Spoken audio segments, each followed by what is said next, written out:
கர்த்தருடைய பரிசுத்த நாமம் மகிமைப்படுவதாக. உபாகமம் 28ஆம் அதிகாரம் 7ஆம் வசனம். ஒரு வழியாய் உனக்கு எதிராக புறப்பட்டு வருவார்கள், 7 வழியாய் உனக்கு முன்பாக ஓடிப்போவார்கள். ஆண்டவராகிய கர்த்தர் நம்மோடு கூட இருக்கும்போது நமக்கு எதிராக எத்தனை பேர் வந்தாலும் நம்மை ஜெயங்கொள்ள முடியாது. உபாகமம் 28ஆம் அதிகாரம் 7ஆம் வசனத்தில் இந்த வார்த்தை எழுதப்பட்டுள்ளது. நாம் வாசித்த பகுதியின் முன்பகுதியை வாசிக்கும்போது, உனக்கு விரோதமாய் எழும்பும் உன் சத்துருக்களை கர்த்தர் உனக்கு முன்பாக முறிய அடிக்கப்படும்படி ஒப்பு கொடுப்பார். நமக்கு விரோதமாய் யார் எழும்புகிறார்களோ அவர்கள் முறியடிக்கப்படுவார்கள். நமக்கு விரோதமாய் உருவாக்கப்படுகிற ஆயுதங்கள் வாய்க்காதே போகும். நமக்கு எதிராக ஒரு வழியாய் வருவார்கள்.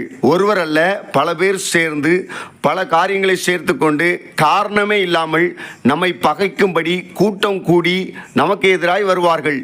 அவர்கள் ஒரு வழியாய் வருவார்கள். ஆனால் நாம் ஆண்டவருக்கு பிரியமாய் இருக்கும் பொழுது அவர்கள் 7 வழியாய் ஓடி போவார்கள். அவர்கள் வருவது என்னமோ ஒரு வழியாகத்தான் வருவார்கள். 7 நபர்கள் சேர்ந்து ஒரு வழியாகத்தான் வருவார்கள். ஆனால் அவர்கள் போகும்போது 7 வழியாய் ஓடி போவார்கள். அவர்களுக்குள்ளே ஒரு பிரிவினை உண்டாகும். நமக்கு விரோதமாய் எழும்புகிறவர்களுக்குள்ளே பிரிவினை உண்டாகும். நாம் அதை ஒன்றுமே செய்ய வேண்டிய தேவையில்லை. கர்த்தருக்கு பிரியமாக வாழ்ந்தால் போதும். ஒரு வழியாய் வருகிறவர்கள் 7 வழியாய் ஓடி போகும்படி கர்த்தர் செய்வார். அது யாருக்கு செய்வார் என்றால், உபாகமம் 28ஆம் அதிகாரம் 1ஆம் 2ஆம் வசனத்தை வாசிக்கும்போது புரியும். இன்று நான் உனக்கு விதிக்கிற உன் தேவனாகிய கர்த்தருடைய கட்டளைகளின்படியெல்லாம் செய்ய நீ கவனமாய் இருக்கும்படி அவர் சத்தத்திற்கு உண்மையாய் செவி கொடுப்பாயானால் உன் தேவனாகிய கர்த்தர் பூமியில் உள்ள சகல ஜாதிகளிலும் உன்னை மேன்மையாக வைப்பார். நீ உன் தேவனாகிய கர்த்தரின் சத்தத்துக்கு செவி கொடுக்கும்போது இப்பொழுது சொல்லப்படும் ஆசீர்வாதங்கள் எல்லாம் உன்மேல் வந்து பலிக்கும். நம்முடைய வாழ்க்கையிலே இந்த ஆசீர்வாதம் வந்து பலிக்க வேண்டுமானால் கர்த்தருடைய வார்த்தைக்கு நாம் செவி கொடுக்க வேண்டும். கர்த்தருடைய வார்த்தையின்படி நடக்க வேண்டும்.